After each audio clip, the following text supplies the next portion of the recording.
In a few minutes, right here, in front of all of you, I am going to make a huge blunder.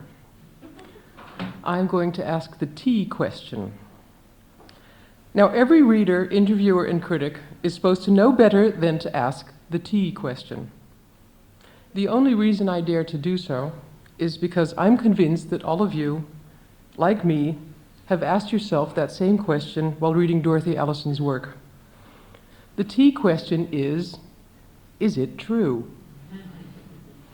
Is it true that she grew up in such grinding poverty? Is it true that she suffered such violence and sexual abuse at the hands of a man who should have protected her from precisely those things, while her mother stood by, powerless to intervene? What makes the T question so inescapable is that as a reader, you desperately want what you're reading not to be true. I personally found that reading Bastard Out of Carolina had something compulsive about it. I sat squirming in my chair, wincing, unable to put the book down, hoping that all this fear and the growing hatred were just the fruits of a ripe literary imagination. And at the same time, if we're really honest with ourselves, maybe we do want it all to be true. Perhaps, like a snuff movie or the Jerry Springer Show, we want it all to be true because it's simply more real if it's true.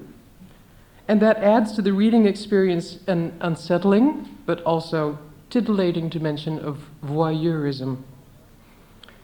Dorothy Allison's work gets under your skin and makes you hot and anxious, partly out of concern and empathy for the writer and her characters, but also because of the combined sense of fear on the one hand and anticipation on the other hand that it evokes.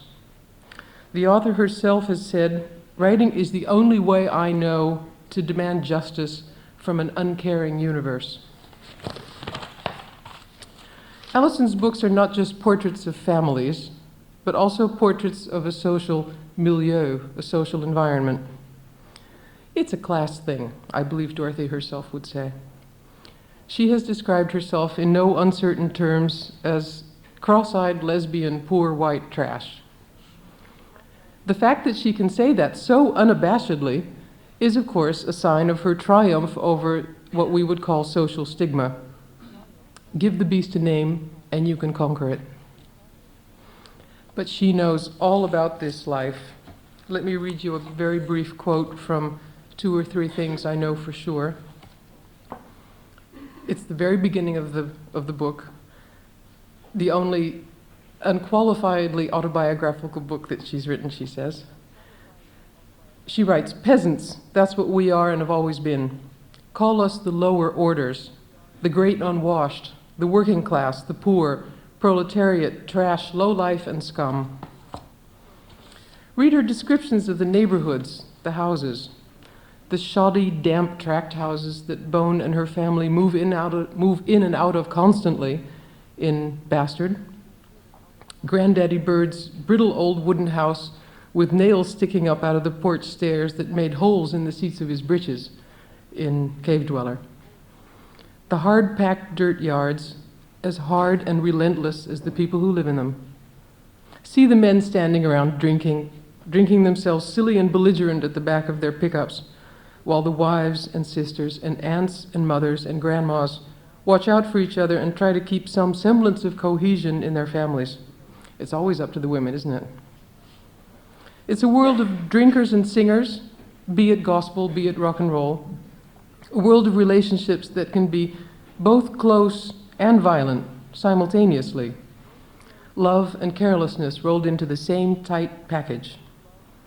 Dorothy Allison paints pictures of a class with no cash and little emotion to spare, where the roles get turned around and it's the children who protect their families, their parents, from the tax people and the debt collector. A world where dollars and compassion are in equally short supply. To put it briefly, it's a hard life. In an interview a couple years ago, Dorothy made some interesting observations on the role of poor white trash now in the US. I quote, "We don't think of the white poor in this country anymore. But when I was growing up, there was this myth of the good poor. You know, they're ragged but they're clean. It's an amazing mix of contempt and romanticization. We hate the poor in this country, and we created this myth as a way to hide that hatred and contempt. We really want poor people just to go away, or be fertilizer for those of us who are going to do well. Dorothy Allison is both participant and spectator in this life, an outsider looking in. From an early age on, there were things that set her apart. She read books, for example, and she wrote, first as a child, later in her 30s as an adult and as a professional author. I don't think it's an understatement to say that her social surroundings were not very fertile soil for this kind of intellectual activity. She was the first person in her family to graduate from high school and the first to go to college. For an outsider, especially a child, the wonderful thing about books is that they provide a world of their own to escape to. I'm sure there are more than a few people here tonight who used to read upside down under the blankets at night with a flashlight. And the same can apply to writing. Writing is a way of making sense out of things, of imposing structure and order on painful and confusing events, or even of creating an entire new world. Dorothy herself puts it very succinctly when she says, "I lived in my head completely. I had to make a movie out of my life for it to make sense, to survive it. You can make your own world by writing about it." What it often comes down to is this: how much say do we have in our own lives? Halfway through Bastard Out of Carolina, the main figure, Bones, says, "Stupid or smart, there wasn't much choice about what was going to happen to me. Growing up was like falling into a hole." In Cavedweller, things are different. Towards the end of the book, there's a low-key but memorable scene when the main character, Sissy, suddenly discovers that she can indeed choose a life for herself.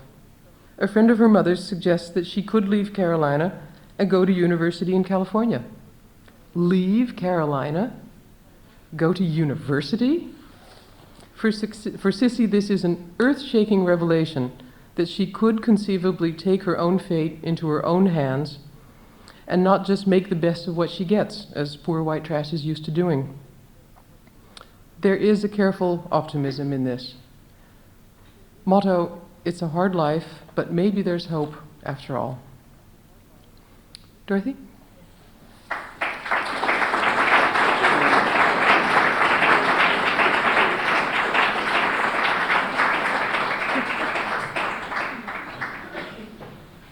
I can't see you at all. I always warn people, when you invite people like me, we do come up and take over. It takes a minute.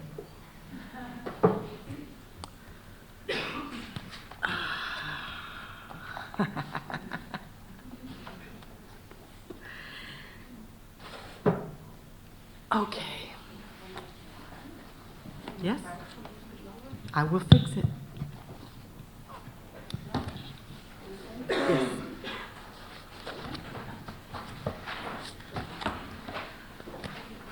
I always write 3 speeches.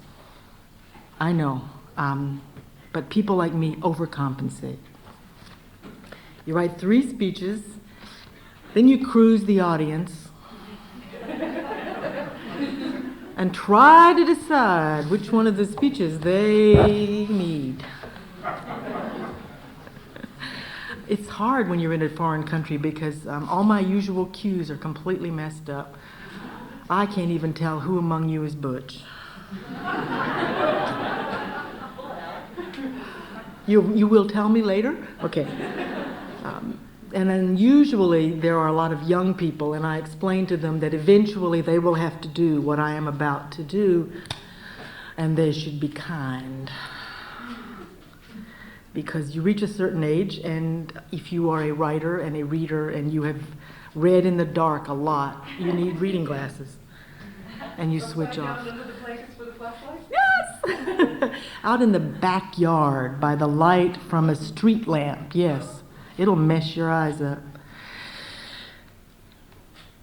Because I am an American, because I am in Amsterdam, I, of course, to come here, read Gertrude Stein. And because I'm white trash, and because we think Gertrude Stein was very serious. So I read her. She said, writers have two countries. They have the country to which they belong, and they have the country in which they live really. I live in two countries, but not exactly the way she put it. I live in an America into which I was born, which is a place of enormous prejudice, bigotry, fear, and grotesque failures. And I live in the America of my imagination, which is the America that I found in books. And that America is the best America. It is America at its own best self. In that America, the one I found when I was a girl, I was welcome. I was part of the fabric of the nation. I was a piece of hope and a promise to the future. In that America, I was precious, precious. But in the America that I lived in every day, I was despised. I was an object of contempt, suspicion, a misfit, a sexual criminal, an outlaw, and an embarrassment to my own people. I live between those two Americas, even now. Sometimes pull back to the one in which I could so easily have died, and sometimes sustained by the one to which I believe all writers aspire. I am never fully one or the other. I am always that white trash girl expecting trouble, and thank God I am always that child of my nation who found a few books in which people like me were not despised. I should be dead. If not dead, I should be crazy. I am neither for one good reason. You can absolutely attribute my survival to John Steinbeck, James Baldwin, Carson McCullers, Isabel Miller, Flannery O'Connor, Muriel Rukeyser, to books and stories that gave me cause to believe myself worthy of survival. Do you pick up a book and the book begins, I did, I was, I am. And that is the most wonderful damn thing in the world.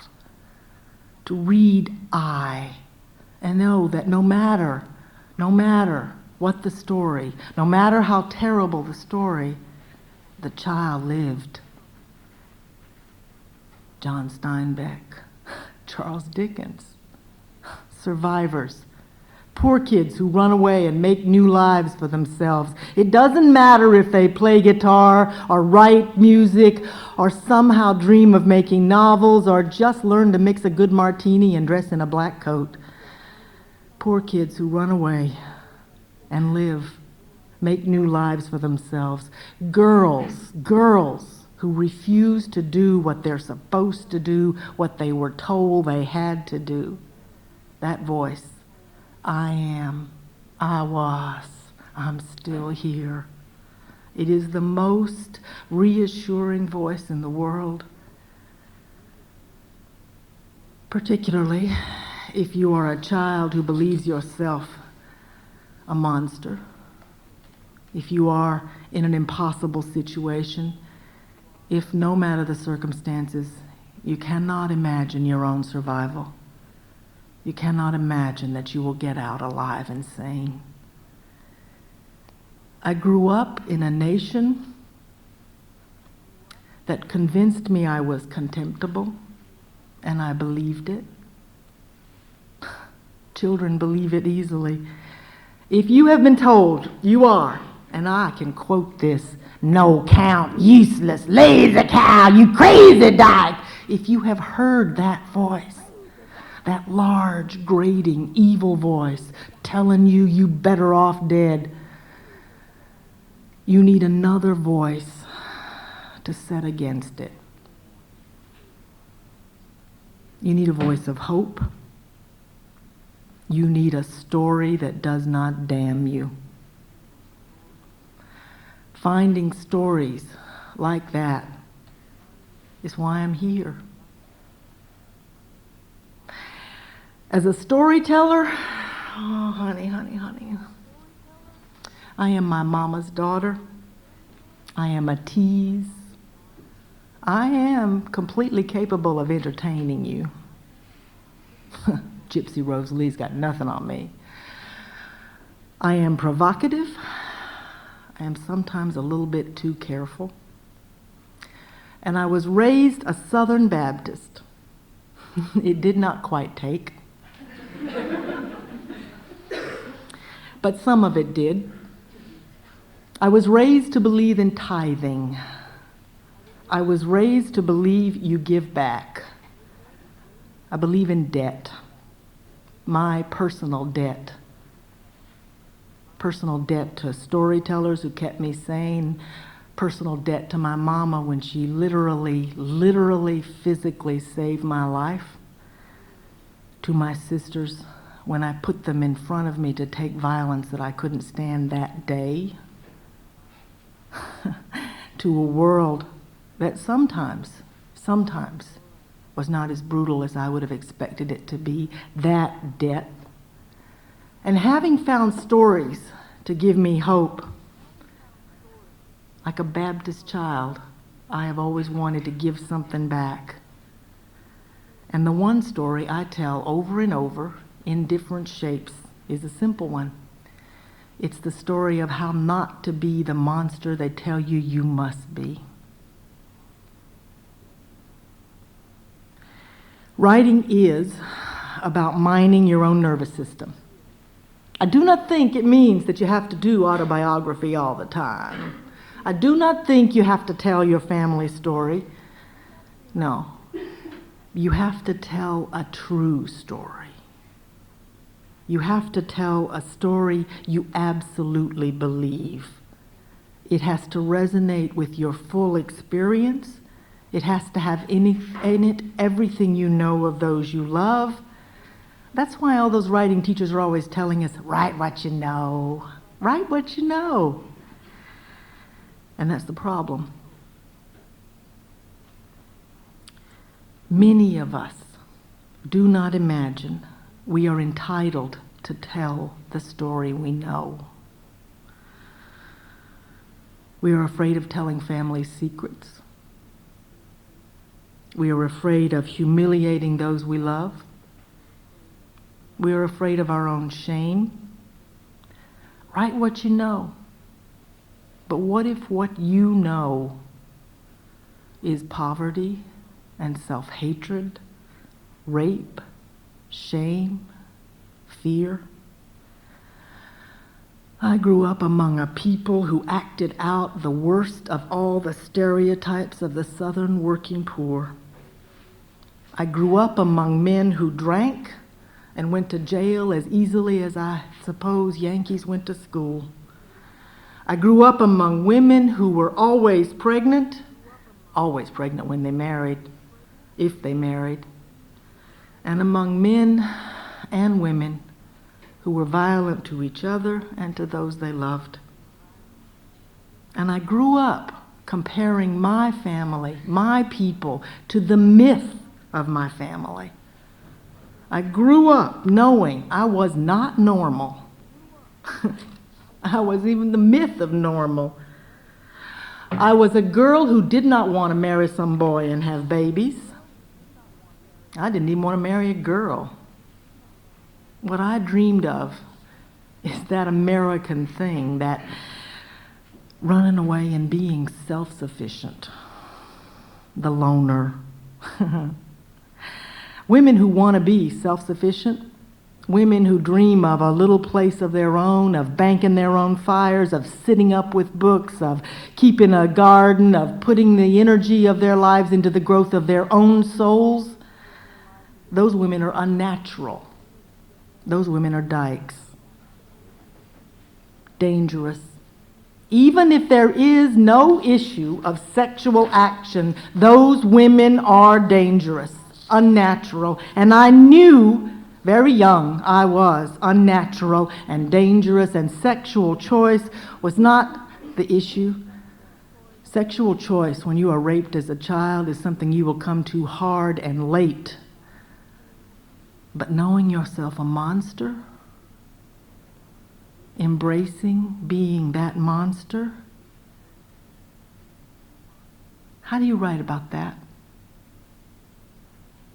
How does any poor, despised child write, knowing herself poor, despised, knowing also that you are not what you're supposed to be? I write to make my life real, to show the world a reality seemingly not imagined, at least not in the way I imagine it. And I want a fiction that is true. I want a fiction I believe. I want a nation at its best self.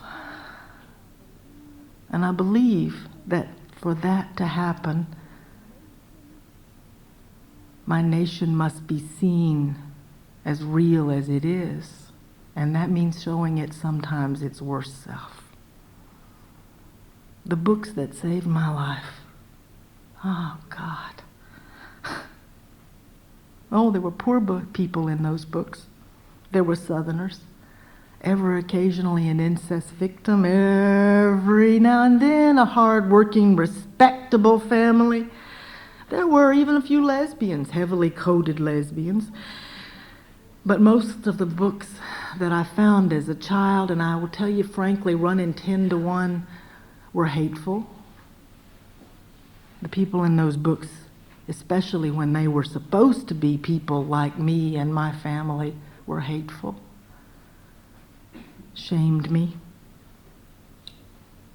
Books that seemed to me truthful about violence always seemed to hold people like me in contempt. Always. And we were written about all the time. I can quote the names to you. I can sing it back to you. It is a song. Redneck, cracker, white trash, baby beater, child raider, take tiny brain, no neck, you garbage. It's a song. It's an evil song. And they sing it to the children of my class all the time. You worthless piece of shit. A child who grows up with that song in the back of her neck knows herself contemptible. I learned self-hatred, self-distrust, insecurity, fear. What saves the children of the working class when everything they are taught leads to their own destruction? There has to be a music powerful enough to overcome the song of death. There has to be a story large enough to make you love your life. Real enough for you to see yourself in it. How do I survive loving and despising my own? Because remember, I'm an American. I am a product of my nation. I have all its sins. I have all its attitudes. I have its fears, its hates, and I hunger after everything everybody else hungers after. Meaning, safety. Safety. Where's the safety for the despised? If I do not fight with every ounce of my being, I become like everyone else, America's worst self. Have contempt and conviction in the same measure. But I am not like everyone else. I'm an escapee. I'm what I call a runaway. I look for the runaways everywhere I go. I've been walking the streets of Amsterdam watching for runaways. Oh, you can tell. People with their eyes that slide sideways watch you. Hesitant, stubborn, fearful, and angry. And like all runaways, with that blessed, perverse, and marvelous sense of humor. Because we can laugh at our own survival, at the joke. American writers, so many American writers, particularly working class writers, are driven by insecurity, a sense of their own worthlessness, and a fear of that worthlessness. I have one of my favorite books this last year has been Rick Bragg's biography called All Over But the Shouting. It is an American David Copperfield, a Southern white trash David Copperfield. He's a journalist. He works for the New York Times. It's a book in which he tells the story of his life, of his mother who didn't buy a new dress for 19 years so she could feed 3 boys, and his daddy, a hard-drinking, charming man who ran off and left them when he was 7, left his mother to raise 3 boys, half-starved, and produce a prodigy, a young man who would go on to win a Pulitzer Prize, sing his own song. When I was reading this book, the wonder of it, the marvel of it, is that he describes this successful life, this successful runaway, this escape, this meaning. And on every page and in every line, you can see the fear of that sense of worthlessness, the fear that he is not equal to his mother's sacrifice, the conviction that the real people are going to come get him and throw him away.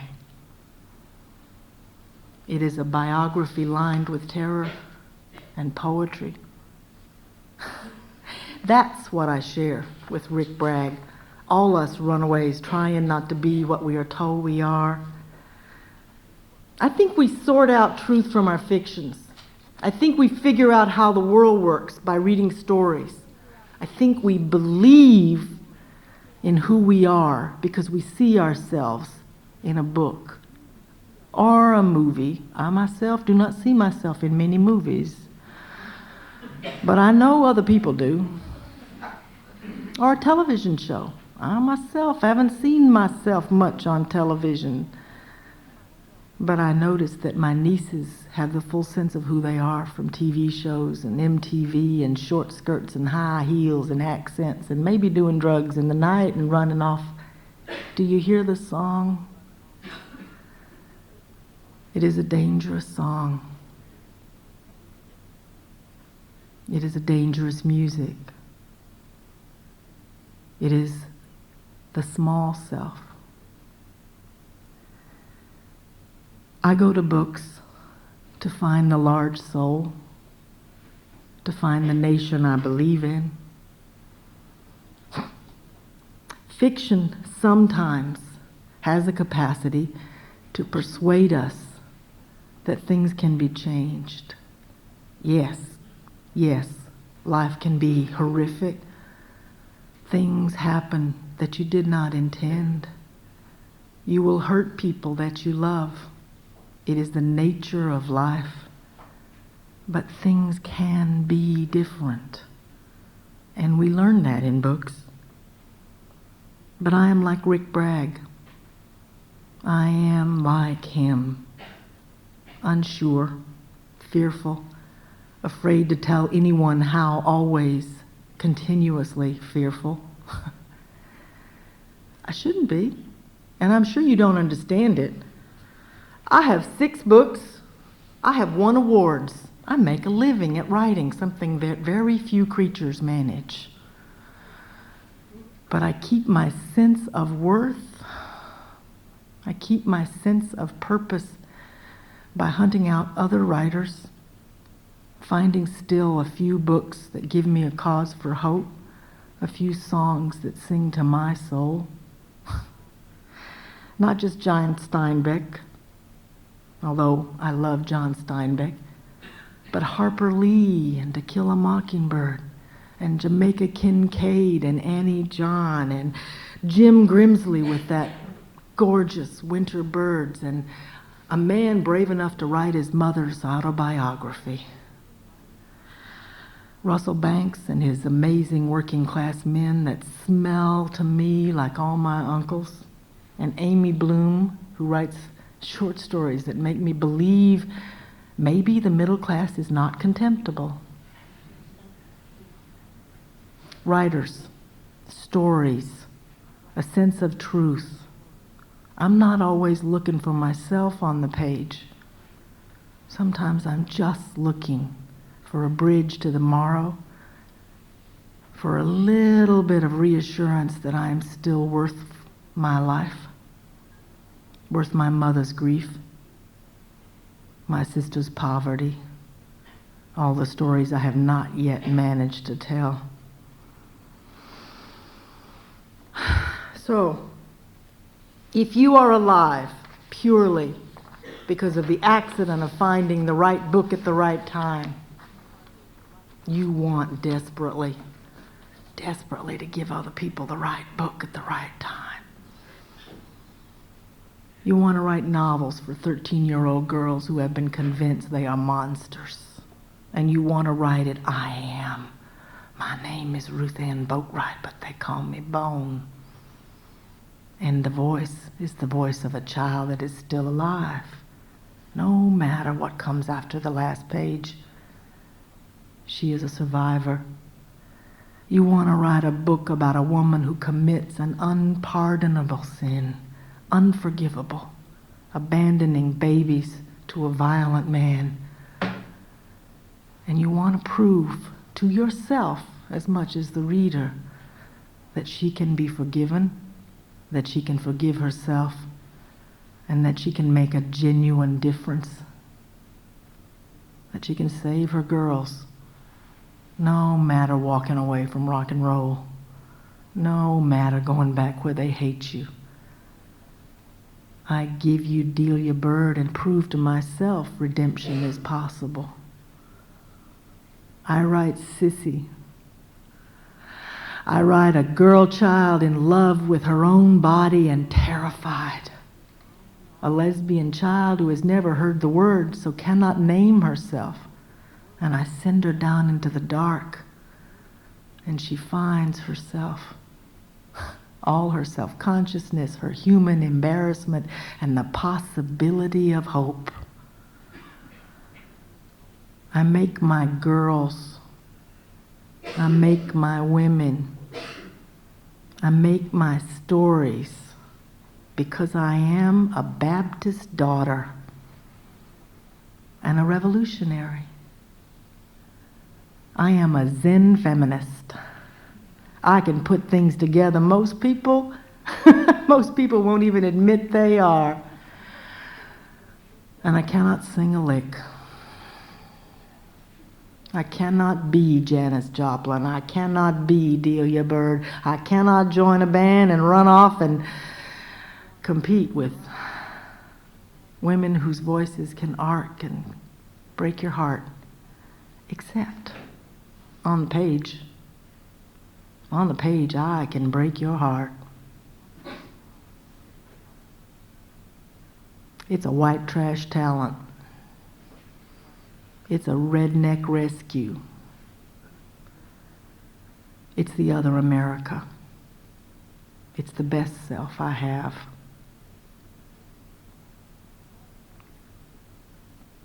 I write in a Southern accent. I want to read you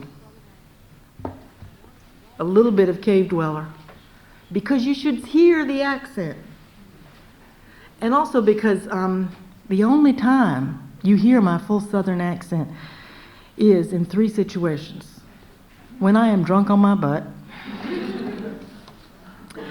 when I am genuinely terrified, you haven't scared me enough yet, or when I write.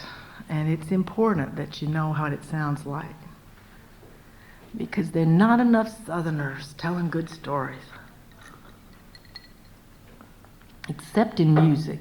There's some damn fine Southern accents in music. This is from early in the novel. This is Delia Byrd goes back to Cayro. The perspective is from the daughter, Sissy. She ain't happy.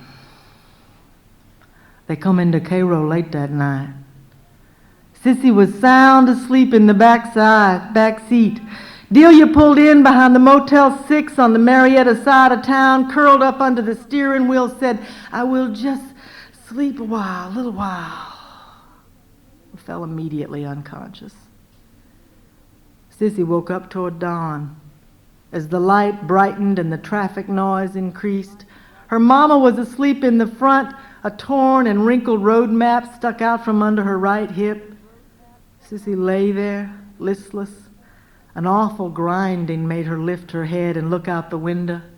A big yellow and red Dixie General label shone on the side of an 18-wheeler. Sissy wondered briefly what the General was shipping, but then stretched, unlatched the door, climbed out. Her face was dirty, creased from the plastic seams on the seat cover. They had driven 4 days straight. She was filthy. She rubbed her left eye, looked around. Sign across the highway advertised Maryland fried chicken, 2 exits. Another sign, this side, green and white, directed traffic toward Atlanta with a sharp arrow. Limping slightly from stiffness, Sissy walked toward the motel. "Morning, honey." The woman had tightly curled hair, was wearing a white uniform. Maid, Sissy thought, and then watched the woman head for the little restaurant at the side of the motel. Waitress. "Honey." Sissy stretched the syllables, mimicking the accent. Georgia. They must be in Cairo. Sissy was here because her daddy had died and her mama was crazy. What must it be like to be grown up and crazy? She looked around the parking lot. Looked like there were lots of crazy people around there. "Honey, honey." She stretched the syllables, talking the way Delia talked when she'd used to drink, southern accent, honky-tonk twang. "Honey." Her daddy had loved it. Sissy hated it. She headed for the restaurant. No one stopped her. She went in the bathroom, washed her face and hands, and it felt so good. She pulled down a wad of paper towels, rubbed soap and water up under her t-shirt, down into her shorts. She wanted to take all her clothes off. She wanted to pour water all over herself, climb up into the sink and scrub. But someone would have walked in. So she pulled down more paper towels, scrubbed herself till her skin burned under her clothes. Tried to comb out her hair with her fingers, but it was dark and stiff with sweat. Finally, she stuck her head under the faucet until her neck got cold, and then dried off with all the last of the paper towels. In the clouded mirror over the sink with her hair wet, she looked like somebody different, older, almost a teenager. A brunette, maybe, with big brown eyes and freckles. "Honey," she said to the teenager, rough. "Honey!" And then laughed, surprising herself. "Honey!" God damn, she sounded like her daddy. When she came out, the waitress was standing by the open back door near the phone, smoking a cigarette, looking at her. For safety's sake, Sissy did not try to pass her, but cut left, went out the back, headed all the way around the motel. In a breezeway at the back, she found an ice machine, took 2 handfuls of chips, went, sat on the Datsun's bumper, sucked ice, watched the day brighten. "Honey, honey, honey." She kept repeating the words, sitting there, watching the people coming out of the motel, hearing Delia waking up on the front seat, her mother's sunburned, swollen face turned to her through the back window. She was not going to speak to her mother today. Maybe never.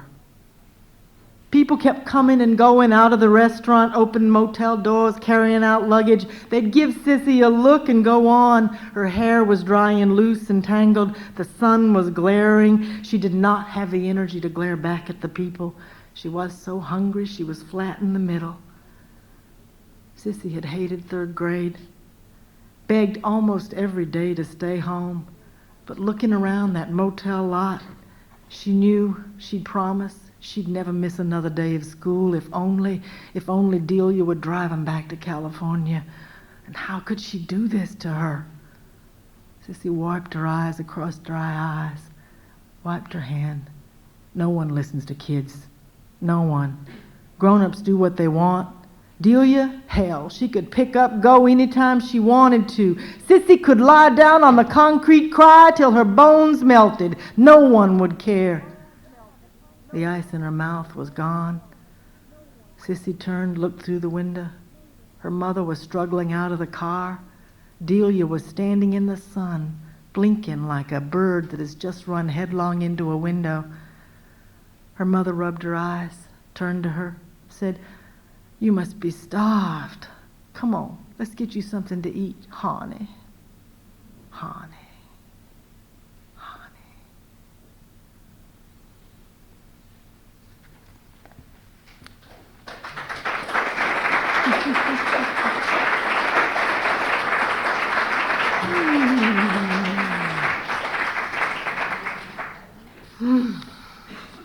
It's a southern accent. They tell me that there is a part of Holland where the tones are much more dulcet and slow and French. I think it's Belgium. A gentleman today was talking to me, and he told me that I sounded Belgian. Yes, baby, exactly.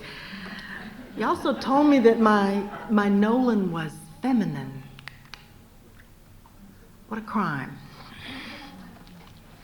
I do not think so. A book can save your life. A book can heal you. Sometimes, I'll tell you the truth, a book is a damn sight better than a bottle of whiskey. A book can sometimes give you hope when you have no other cause for hope. And sometimes it doesn't even have to do anything big. My favorite books are those that begin, this is going to be a little story. This is going to be just a small thing. Like Rick Bragg's biography. Like everything I write, I start out saying, I'm going to just tell this little bitty story. This small thing. This small thing is the largest thing I know. How people change their lives. How women stand up in a world that's crushing them all the time. How men learn to love their gentle natures, to not act on that impulse toward violence, to find a sense of humor in being called feminine, and glory in being despised and not hating yourself.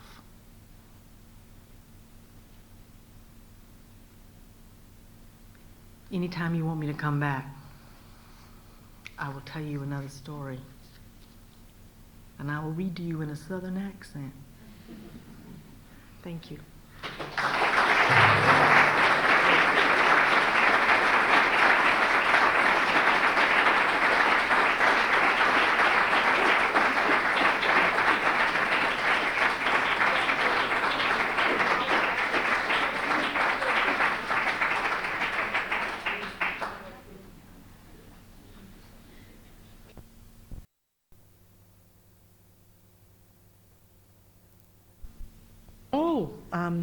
But which and what? And I'll tell you, I deal with reporters whenever they try that. I force them to become very specific.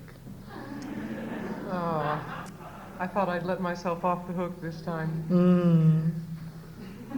That's me.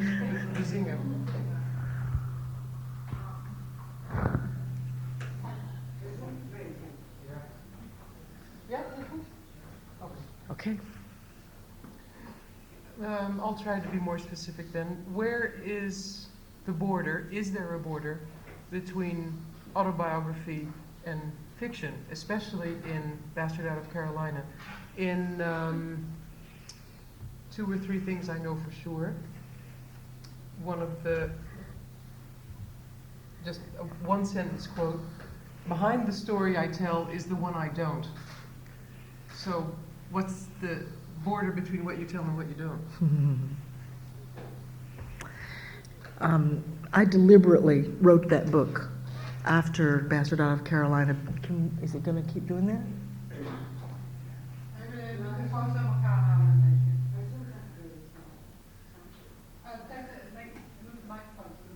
That's what I was trying to do. Move it further. Okay?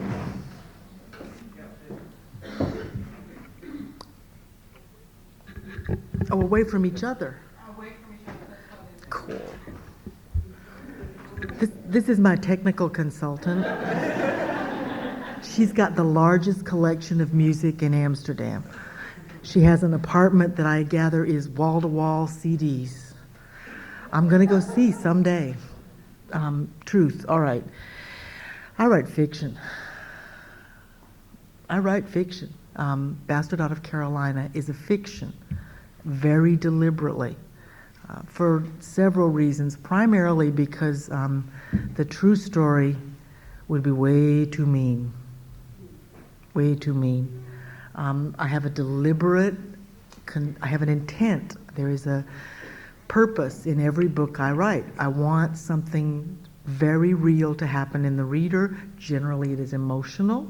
I want to communicate a feeling, and I want them to get to the end of the book and have an effect. In the end of Bastard, you are supposed to put the book down and be so upset that you will feel that you have to go out in the world and do something.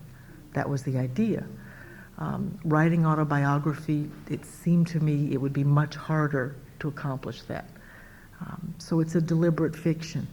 And then, I'm always caught because I'm a feminist. Believe that I have to be absolutely frank about the reality of my life. I'm an incest survivor. My stepfather was a brutal, monstrous man. He was also a broken man. When I tell people that, it's very hard for them to believe that the book is not autobiography. It's not. But it's very complicated. And sometimes it's even hard for me to sort things out. I wrote this book, 2 or 3 Things I Know for Sure, when I had finished Bastard, but before it was published, because I wanted to sort it out. Because in writing the story, I had used so much of my own life, and more than my life, I used my family. I used my uncles and my aunts, all of whom were dead, and I wanted to create a kind of memorial to them that was a very real memorial, so that you felt them and smelt them and they were alive in the world again. But using them meant that my memories got spongy and confused with my fiction. So I sat down and tried to write a memoir in a poetic form in which every line was double-checked as absolutely true.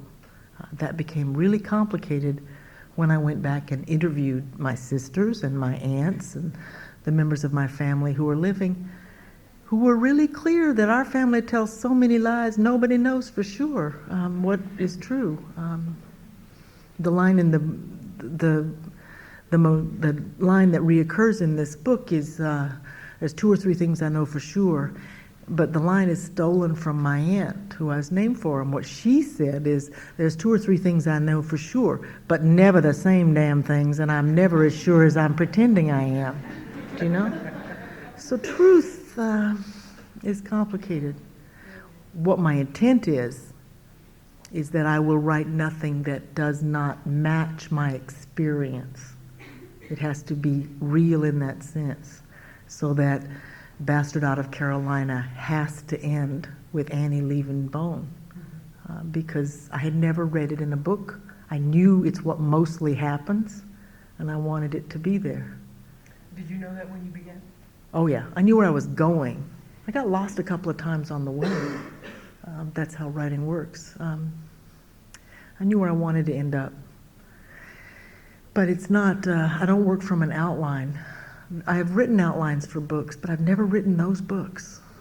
Those are still plans in the bottom drawer. No, I threw them away or I gave them to people. It's clearly not the way it works for me. It must be how it works for mystery writers.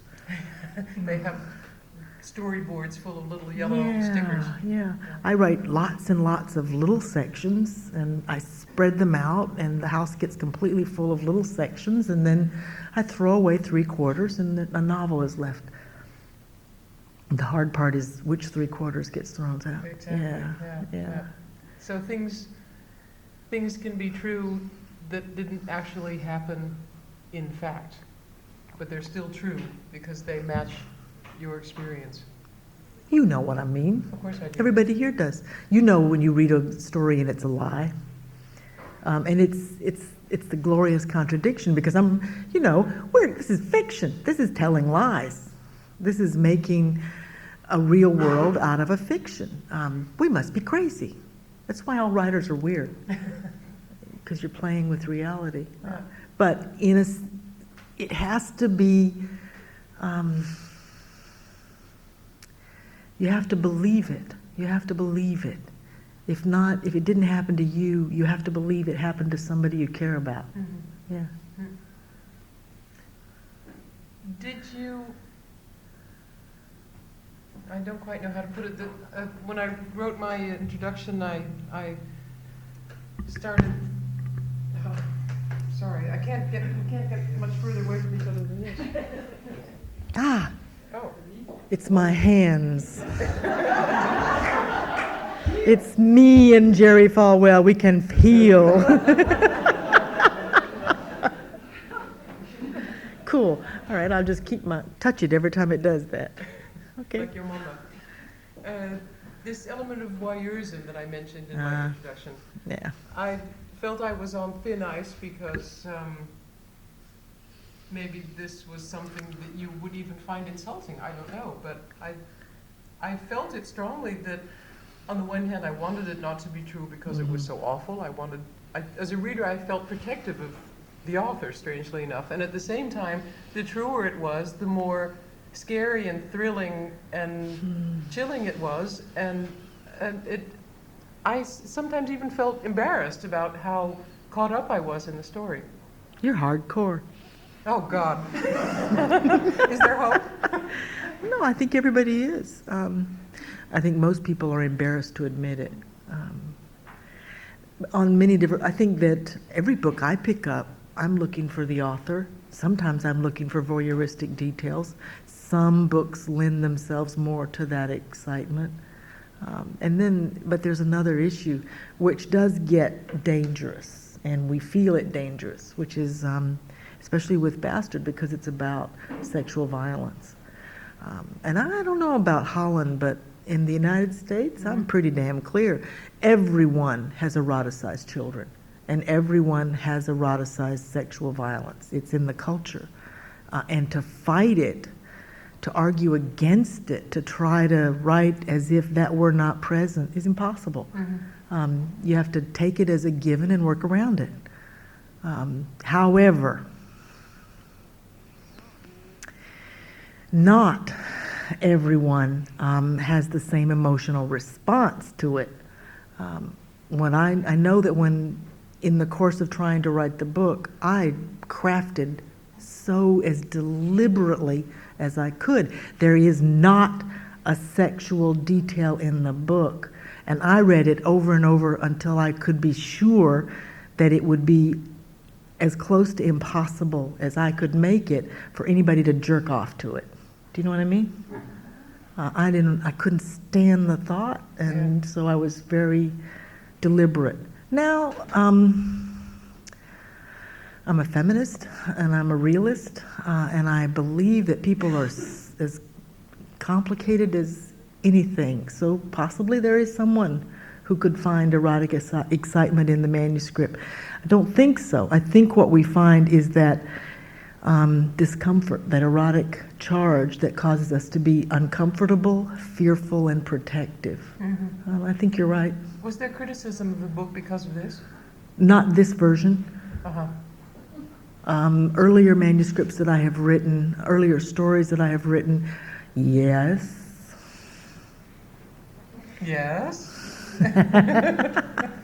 In 1981, I got accused of being a pimp for the pornographers. Oh. Because, and in large part because of one of the early stories that I wrote when I was trying to figure out how to write this novel. And it was horrific. It was horrific. And the world is long and life is just, and every occasionally things come around.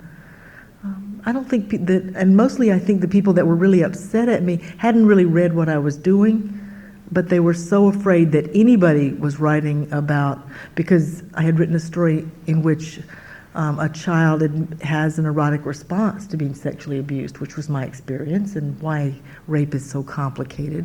And I think that's what I got attacked for.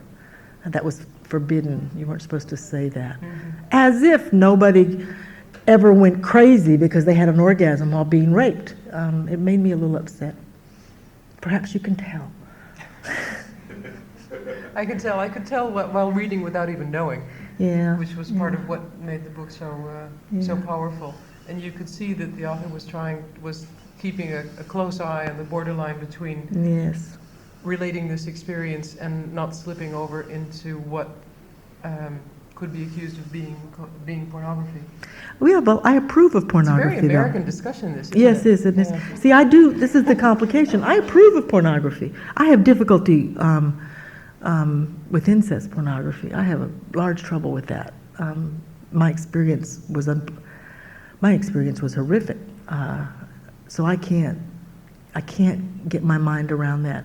But I collect. I have a collection of pornography. I'm 48. I don't care as much as I used to. I'm sorry.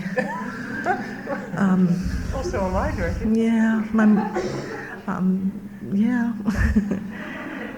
So it's complicated. Yeah. I can't be a doctrinaire feminist. It's not possible. I've never found any entrenched position that covered everything that I was.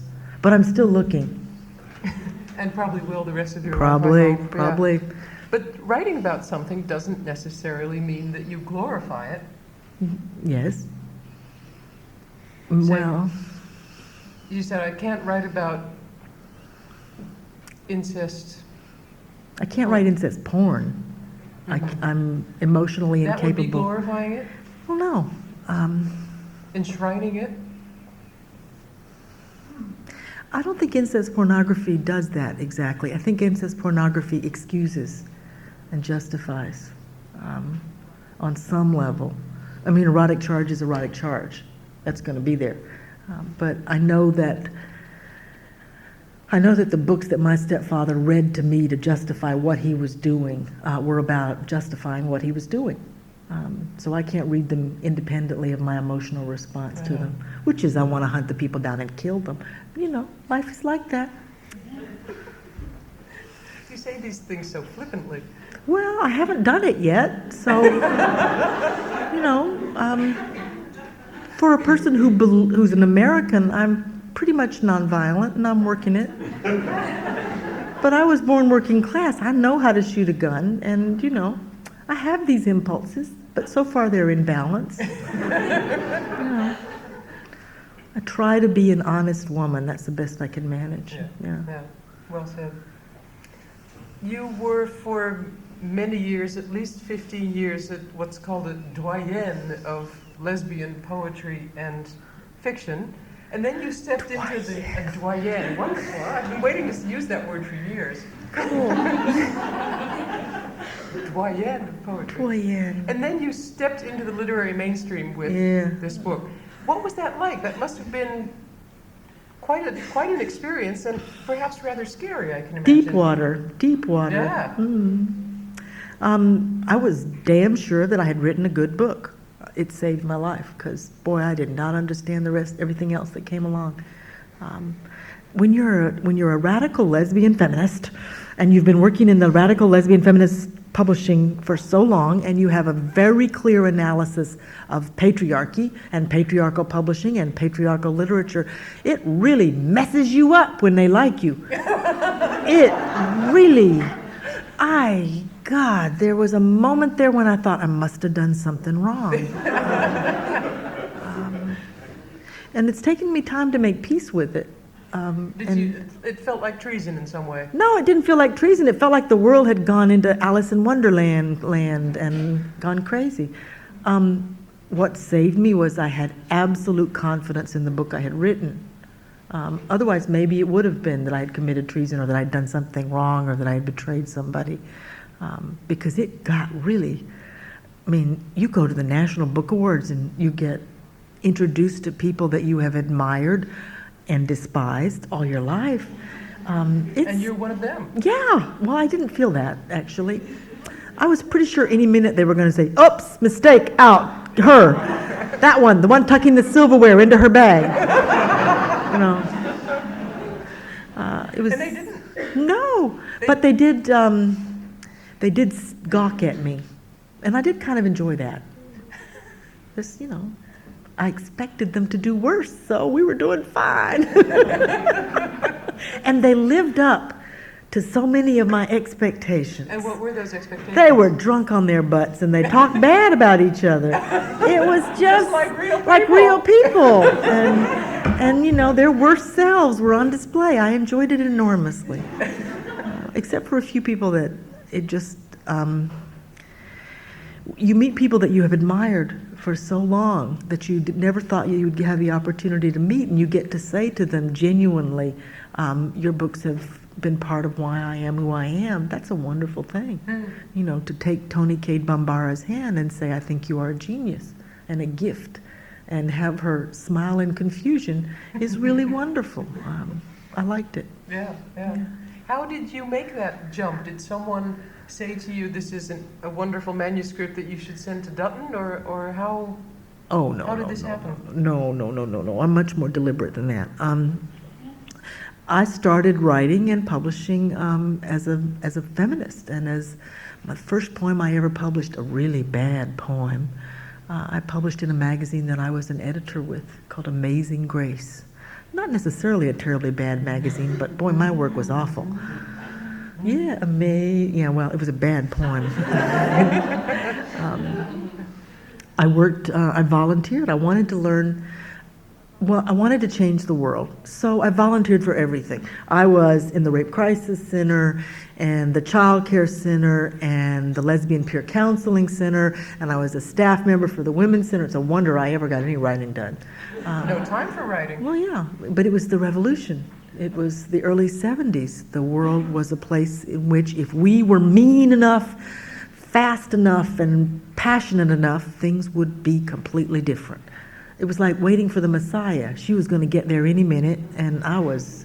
And you were going to be there. Yeah, I was kicking ass and taking names.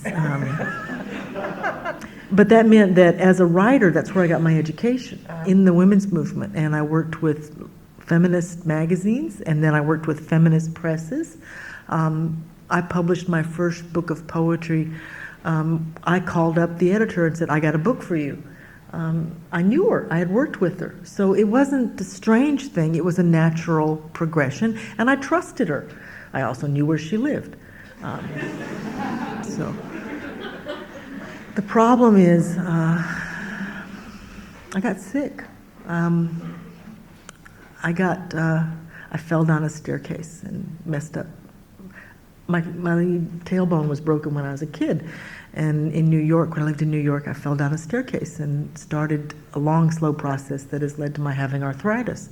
So I had suddenly life was shorter. Suddenly I had to get it myself in gear because the Messiah had not come.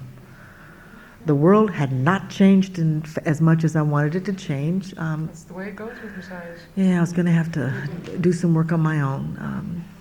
So I was trying to write these books. I was afraid I was going to die. And I wanted to get at least 2, maybe 3 books done before I died. So I finished a book of short stories that was published with Firebrand, and then I was trying to finish the novel, Bastard.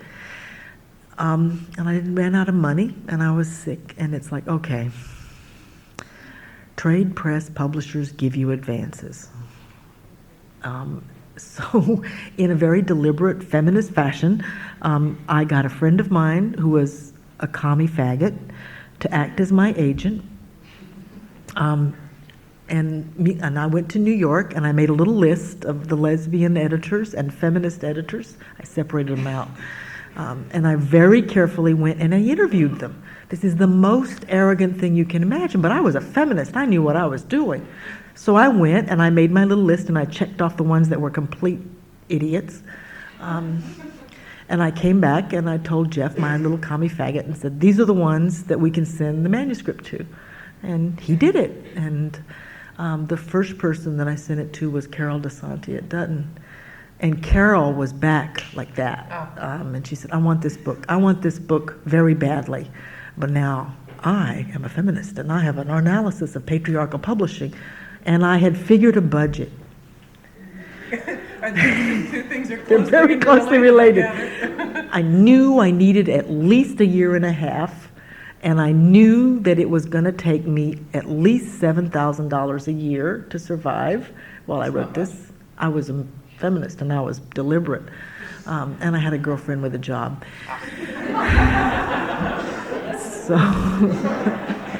So I like had my minimum in what I would put up with and what was going to be allowed. But she put the floor on, which is something I didn't know about, but I learned pretty quickly, which meant that when somebody else bid, she got to top them. So she bid $37,000, which was, I thought, a fortune. I thought, oh God, I'm rich. I can eat frozen food. But I didn't know enough I didn't really know as much about trade publishing as I thought I did. I didn't know they only gave you half of it, and that in fact you had to give 15-20% to your agent, and that in fact it was going to be exactly the amount I needed before you died. Yeah.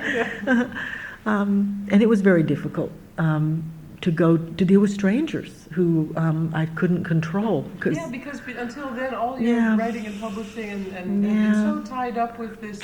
I knew where Carol lived, introvert but world. Yeah, much closer to home and more easily kept under my. Well, nobody controls publishers. Nobody, not even you. Even if you know where they live, even if they're feminist, publishers are aberrants. They're like writers. They're all nuts, and the reality is, you give your book to a publisher, you're committing an act of faith, because they can do some really strange things. The American edition of Skin, she put my picture on the cover. That's a crime. I'm not cover material. You don't control anybody. And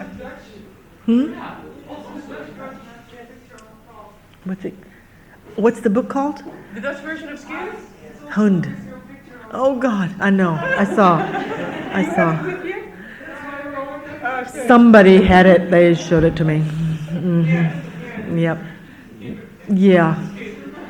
You have no idea what it's like. Like, here I am wandering through the world looking back at myself. Oh, God. I'm dead with you. You're so cute you can say that, yes. Okay. One of many breakthroughs. Yeah. Were you... This sounds perhaps unpleasant or uncomplimentary. It's not meant to be, but were you surprised when Bastard turned into such a huge success? Shocked. Yeah, it was not my analysis of American culture that it would happen. No, that's part of the reason I'm asking, and it helps restore my faith in American culture that it was. I think it made me rethink, it made me reconsider, it made me go back and re-examine everything. I'm still suspicious. Even patriarchal publishing? No, I'm clear about patriarchal publishing. Some things never change. But I don't think let's be very frank, dear. We live in this world, and this is the world. I used to say, I don't live in the women's movement, I live in America. The whole world is a patriarchy. I know how patriarchal publishing functions. I also know that Penguin, the woman that runs Penguin, is a woman. And boy, is she tough and very strong, and was a radical feminist in publishing early on. And now she's running this huge corporation, and she runs it like a man. And this is complicated. There are things that Penguin, Putnam, Pearson International does that I can really argue with. I can't control them. I can't control Bill Clinton or my nation. I can control what I... Clinton can't control himself. Well, we did notice that. I can control what I put on the page, more or less. I am responsible for my voice, and when I screw up, I can admit that I've screwed up. That's about as good as I can manage. Yeah, you're not responsible for what happens once it's left your hands. I'm a little bit responsible for what happens when it left. I'm responsible for the impact that it makes. Mm-hmm. Yeah, and Did I have you to enjoy be. It? Oh, honey.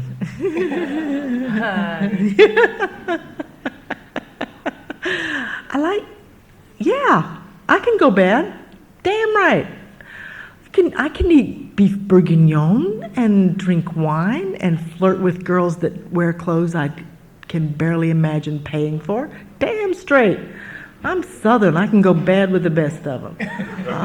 And I can keep perspective, or try to. The world is not necessarily an evil place. It's just complicated. You try to live an ethical life. I don't believe in a moral life. I believe in an ethical life. What's the difference? I'm a Zen feminist. I walked away from God, Christianity, and the Baptists. This means I don't think there is one standard of the right thing all the time. But I think you're responsible for what you do, and you try to do the best you can all the time. That's an ethical life. I'm working it. The last few years, the genre of childhood memoirs, family memoirs, has become very popular. Certainly here, also this year, is the theme of the yearly book week. Do you think that was the climate for the moment that your book appeared conducive to the theme that it deals with? It was better than it is now. What we've had happen in the United States in the last little while is a really strong reaction against memoir, and against books like Bastard. Particularly, there's now this whole concept of critique of incest writing, an ideology that basically says too many people have been telling stories like this. Stop. It's very clear that as a culture, the United States has become uncomfortable with what it has begun to learn about itself. Is that an ideology, or is that just a passing fashion? I think it's retrograde as hell, and it's being a serious problem. Basically, all of this has come about in the last few years because of Catherine Harrison's manuscript, The Kiss. She wrote a memoir about an incest relationship with her father, and it triggered, or was part of, a wave of an enormous backlash.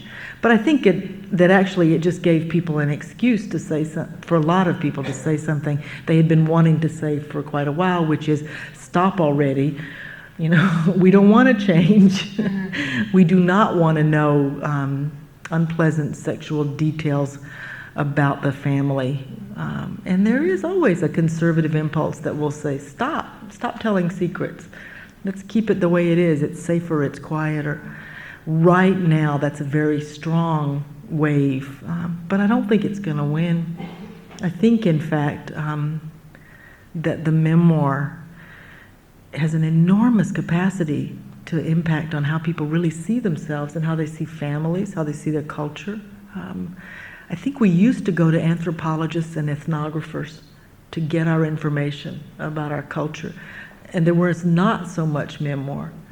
The virtue of memoir is that inappropriate subjects get to tell the world their reality.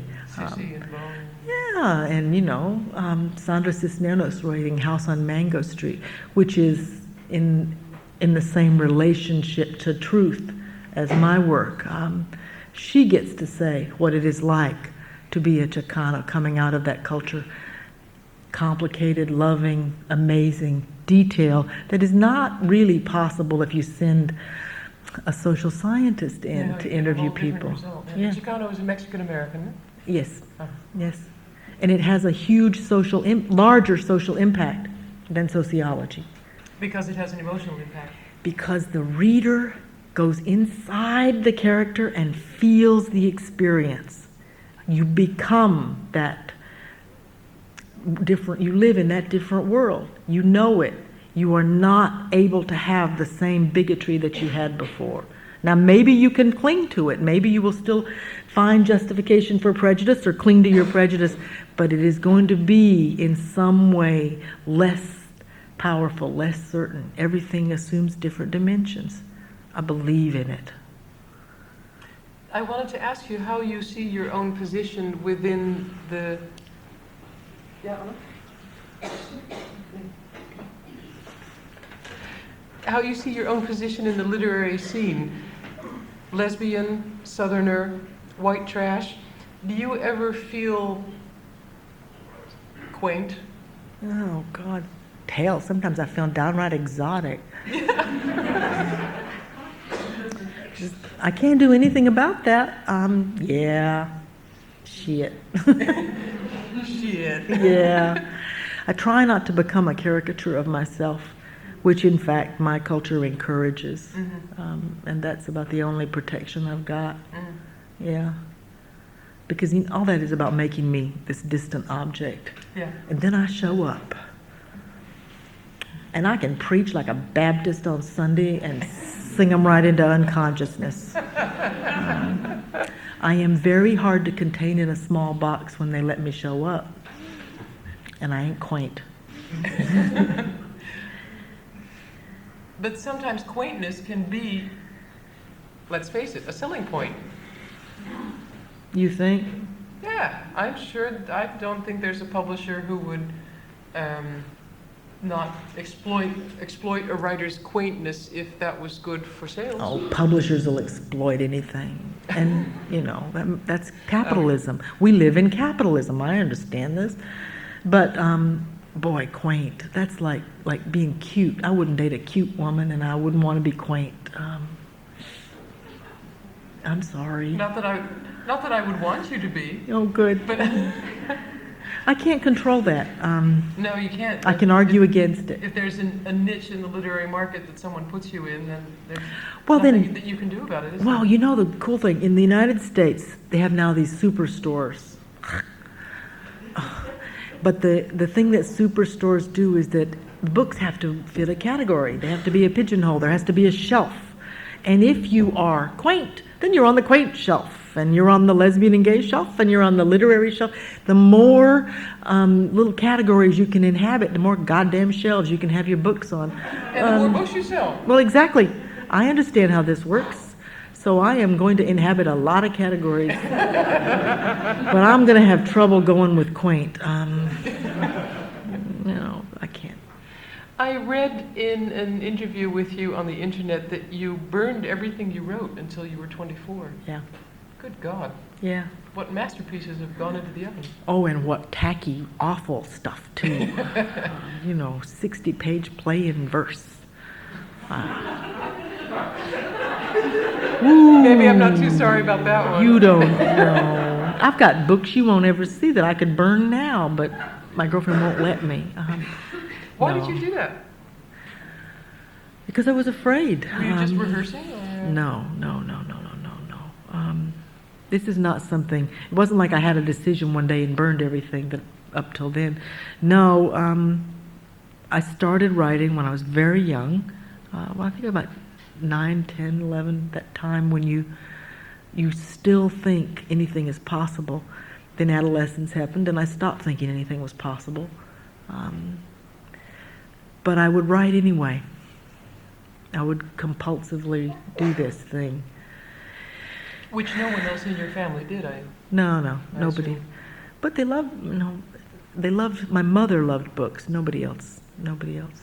The problem is, even if you are not addressing the subject, the forbidden, it's like having, that expression, there's an elephant in the living room and everybody pretends there's no elephant in the living room.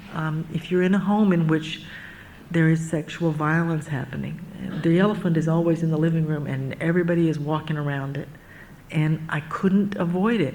So that when I was trying to write poems and songs and stories, the elephant was there. It was too frightening. It was too dangerous. It was literally, physically dangerous. I think that if my stepfather had believed that I was a danger to him, he'd have killed me. There's no question. And I was more afraid of being a danger to my mother, more afraid of being a source of humiliation or grief to my sisters. I think that was more of it. So I would write, and when I would write, there's this excitement that happens when you're telling a story on the page, and it's wonderful. And then I would finish, and I would have this thing, and I would get to have it for a little while. This goes for poems, for stories, for journals. And then I would begin to be afraid. And the fear would get larger and larger, and then the fear would peak and I would burn it. Or I would stuff it down in the garbage. It was impossible to keep anything. And it became sort of a compulsion. Even when I had left home, even when I was living, hundreds of miles away from my family, the compulsion was so strong that it went on. I wound up living in a lesbian feminist collective in Tallahassee, Florida, and I was still doing it. I was still writing, but I was still burning everything. And I was no longer thinking about why I did it. It had become so much a piece of my life. It was just every little while, sometimes every few weeks or every few months, there would be enough stuff that I would start to be fearful, and I'd burn it.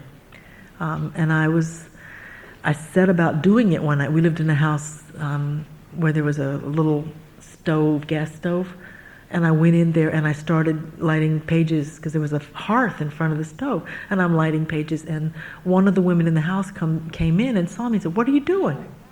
And I couldn't explain it. And in fact, as soon as she asked me, I became terribly ashamed and was trying to burn it faster. And she says, what? And because she knew, she saw the pages, and she grabbed me and she says, "What's wrong with you? Why are you doing this?" And she forcibly stopped me, and she said, "Okay, let's make a bargain. Let's just let me hold it. Don't burn it, just let me hold it for a little while.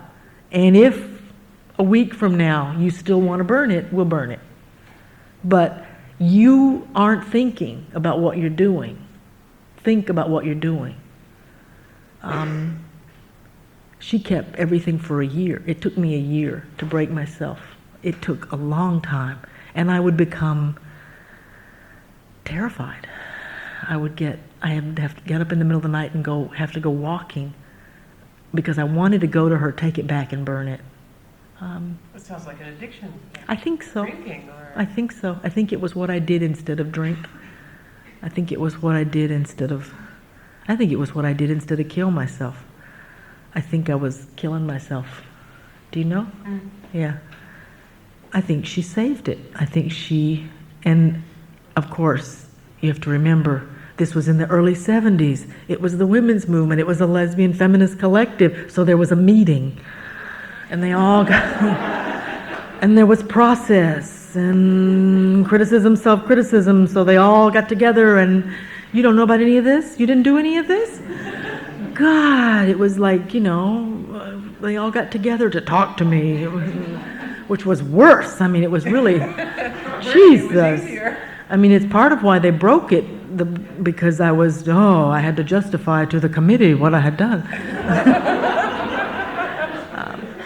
But they got me to stop. I wouldn't have 6 books. I wouldn't have all the stories and poems and books in progress. I would not have my life if it hadn't happened. Amazing how it works. Yeah. But I gotta say that self-crit was really bad. It was really rough trying to explain to them something I couldn't explain to myself. Yeah.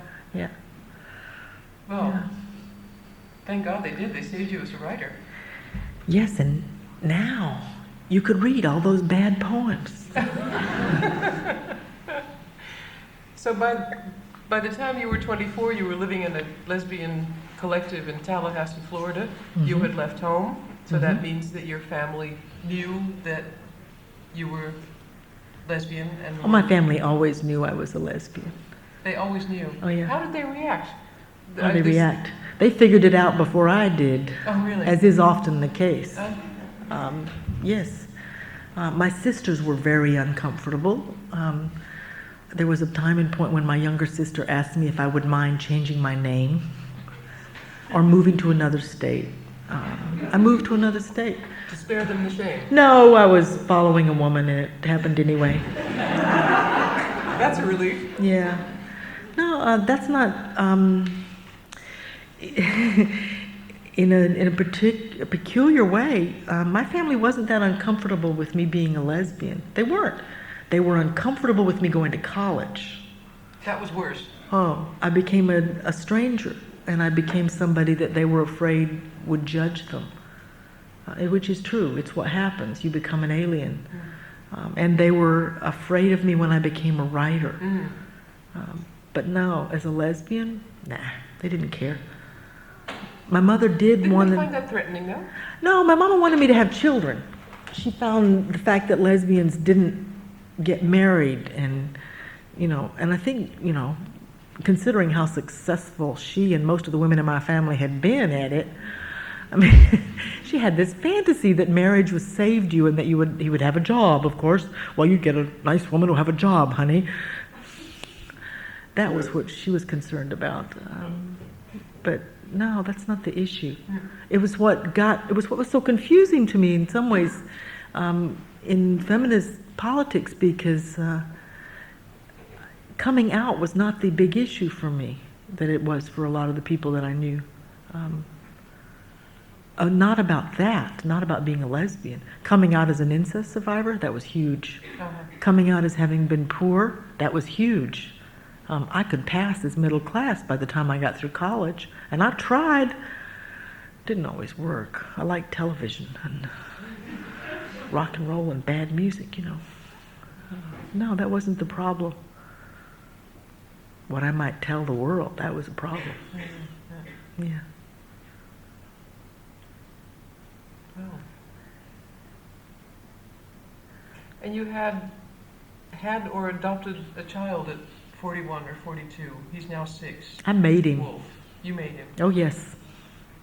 Has he changed your life? Absolutely. Do you still have time to write? With deliberate care, yes. You have to be pretty deliberate. Yeah. Making a baby is just one damn joke after another. And boy, God's got a peculiar sense of humor. It's just... I call it the arrogance of lesbians, and the arrogance of my particular kind of lesbian. I have 2 sisters. I have a family. I should have known better. But somehow I was persuaded that, if a lesbian makes a child, and we're so good and strong and forthright and calculated, that of course it won't be a problem, and that we won't have all those problems that, heterosexual women have when they make babies. They screw up, but we won't. Damn, what a dumb, This was dumb. the Messiah speaking, I It was guess. probably. It was so silly. It was, and I was too old to be having these silly thoughts, But boy, you can be very romantic about it. I do not regret my son for an instant. And I think he is absolutely worth the care I have to take in crafting my life to be a writer and to raise a child. But I'll tell you frankly, he's 2 books so far that I will not write. It's just the way it works. There is time, there is energy, there is money. All these things come together, and you put them into the child. He is worth it. He is 2 novels of great substance. He's worth it. But occasionally, I have told my girlfriend we need to marry one more person. And she needs to be young and healthy and love babysitting. Especially the last part. Oy vey, yes. My last question, then I'd like to go to the audience. I wondered, it's just a little shallow theory, but I wondered if having a child perhaps contributed to the more optimistic frame of mind of Cavedweller. That's a little more upbeat in the end than Bastard. I think having a child contributed enormously to Cavedweller because, well, it did take a year longer too because of it, I gotta say. But it made me think like a mother in a way, in a more full way than I had been managed before, because a lot of my romantic notions gone. So I became much more a realist as a mother, and I could write that. But I'm going to be blunt with you. I think a lot of my optimism is an accident of time and history. I am damn lucky, and I know it, and this is cause for optimism. I've been with the same woman for 11 years. I love her as much now as when I first agreed to go to bed with her. I have a gorgeous, healthy, handsome 6-year-old paragon of virtue. I get to write books I care about and sort of make a living at it. This is vast cause for optimism. It really does change how you see the world.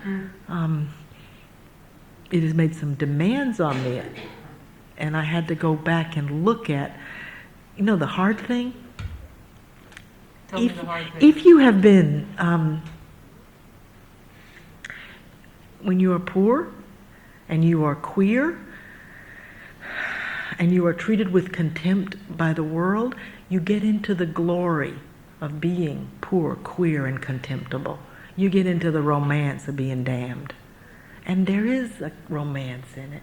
And it's really attractive, and it's really dangerous. And it shapes how you look at the whole world. And, you know, dying is a piece of it. Doom is a piece of it. And you start, and all that's romantic. And all of a sudden, I have stumbled into the middle class, and I am alive, and I am not romantic. Do you see? That's very hard sometimes to be, and to still feel that what I want to do is important and passionate. I think in some ways it's easier if you have constant evidence of the romance of your existence because you're fighting so hard for survival all the time. Yeah. It's a little more tricky when you're making a living and, you know, walking your dog. It's easier when there's an enemy. When there's a very discrete, clear enemy in your mind, absolutely. When the enemy might, in fact, be your own fears and attitudes, it gets a little complicated. Yeah, I'm still fighting off the romance of that. Yeah. Well said, Dorothy. God, you have the nicest accent, and you use words like doyen and legitimate. I went to college. Shit, I learned damn. all these words at school. I like it. I like it. I would like to know how your immediate family that had a lot to do with your past has reacted to your success, and how you as a writer dealt with the loyalties to them and the loyalties to yourself, and how betrayal played. The fear of betrayal is enormous.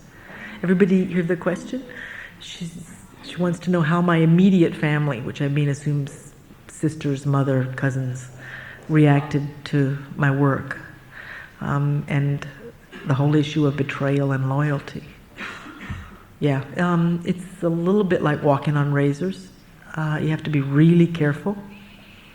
Really careful. And I make mistakes. My family loves me. Take that. My mother adored me. I was evidence that my mother was not a criminal, because I'm her bastard daughter, and I'm pretty damn good, you know? So I'm proof that she didn't do something completely wrong. So she loved me. My sisters love me. They occasionally can't stand me, but they love me. I have one aunt who, when Bastard was published, was very upset. She's died since then, and That's complicated. My Aunt Newell loved my stepfather and never believed that man was capable of the things that my sisters and I said he did. So she was really upset. I've got hundreds of cousins, and the general consensus is that I am the vindication of poor white trash, and they are very proud. They also absolutely believe me. They take everything I write as gospel, and they don't read, so they think it's all true. They don't read fiction. They think I'm writing the legend of the family, and they like it. This gets complicated.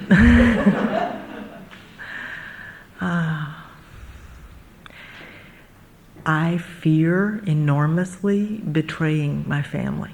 It's always there. It makes me make mistakes. When I wrote Bastard, I was very careful. All of the aunts and uncles in Bastard are in one sense or another tributes to real people. And some of my family recognize those people. They don't always, some of my family did not love all those aunts and uncles. These were large-souled, complicated, violent people. My Uncle Earl was loosely, very loosely based on my real Uncle Jack, and my real Uncle Jack did in fact marry several dozen women, never divorcing one of them. This is not a kind man. A loving man. So far, none of them ever turned him in. He got away with it. I wanted to write so that I would not embarrass him if he could have read it. Do you know what I mean? I wanted him to see himself, and that he would be large enough that he would not be ashamed. I felt like that meant it wouldn't be a betrayal. But I wrote a novel about a mother who does not save her daughter. My mother read the book.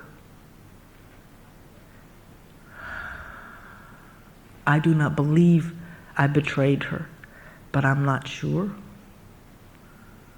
There are days when I have a hard time with it. She died before the book was published. She died bad. She died afraid. She died a Baptist woman who believed she was going to hell. It's very hard for me to know that. And it's hard when I go around with the book because I'll run into people who hate her, hate Annie. And to hate Annie is to hate my mother.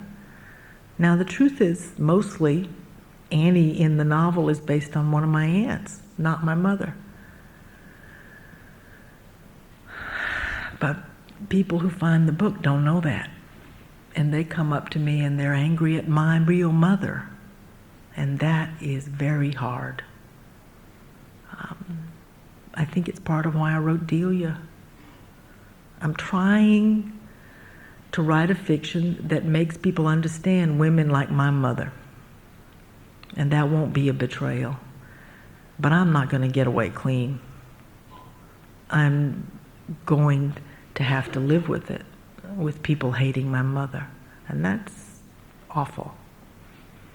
For them too.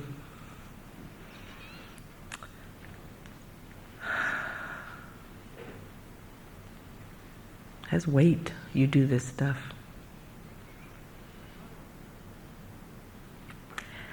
My mother always told me, though, that I should make my books funnier. She also wanted me to write mysteries. With lots of little yellow stickers on a storyboard. Oh, probably. Every time I go to the Atlas office and over there, the Patricia Cornwall is right down there in the front window. And every time I look at her and I think, that's who my mama wanted me to be. I think I'm closer than Mama knows, or Patricia's closer than Mama knows. But I couldn't do it. But I do try. I have an amazing sense of humor. I would go around with Bastard, and I would read from it, and people would come up and say, I didn't know it was so funny. You know, well, there you go. I have a question concerning Cavedweller. Yes. In thinking back on the book, I really love the fact of the way the whole community protected her towards the end, and how she came slowly to realize that everyone else was looking at her for interest. Yeah. But I kind of wondered why Rosemary was necessary. Why was she necessary to come to cayro? Yeah. Why was she important? Well, for many reasons, Rosemary is important. Primarily because Maybe you should say who Rosemary is in case not everybody's read the book yet. in the book, you just bought it. I won't tell you the end. Okay. Delia Byrd leaves cayro, runs off with a rock band. The band is based very loosely on an amalgamation of a number of different bands, but Randall is based on Mr. Morrison, kind of a Jim Morrison, snake-eyed, dangerous guy, and the most interesting rock and roll that was being done in that period was being done in bands that had both black and white members. And so Rosemary is a black woman who was part of that band, and in fact wrote some of the best music. She and Delia wrote some of the best of the music. And one of the other things I stole that happened a lot in those bands is that Randall put his name on all the music as if he wrote it. No, not always the case. But Rosemary is necessary, one, because she is the outsider who loved Delia in LA, and she keeps coming into cayro to show you that the rest of the world is different. And also, she's a provocateur, because I wrote a novel in which this whole town disapproves of Delia. Hates her, and some of them really hate her for having left and abandoned her kids and for coming back. But for the most part, it is a novel about redemption, and so there's no overt violence that is directed at Delia. There is there's some overt moments in which she is yelled at or treated badly, but mostly there is this slow process by which people make peace with her, and it was too easy. It is absolutely the fact that every time Rosemary comes back to cayro, a black woman, she runs into trouble. And that is necessary for people to have a sense of, because this is a real landscape. Otherwise, these people are too nice. You need to know that while they are in fact a town of Christian people, and they do in fact come to a place of forgiveness, they're racist, and they are unable to comprehend this very intelligent, middle-class black woman who keeps coming in and thinks that they are all dirt. It's also important for the daughters, because seeing her, they become larger people. And then the other little thing is, my best friend is a black woman, and it's a portrait of her, and she likes it. Which is always a good. If you're going to do that with somebody, they better like it. Otherwise, they'll sue your ass. Yeah. I'd like to close this evening with one last quote from this eminently quotable book, Two or Three Things I Know for Sure. It hasn't been translated, but I wanted you all to see, and you can all look at my copy, this wonderful photograph of Dorothy as a small girl.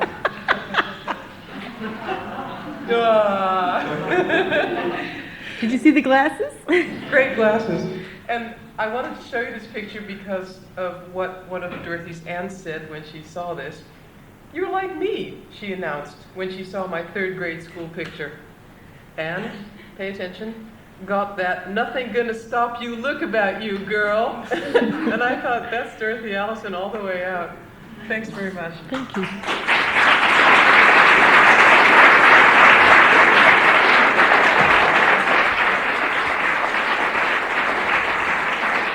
Thank you.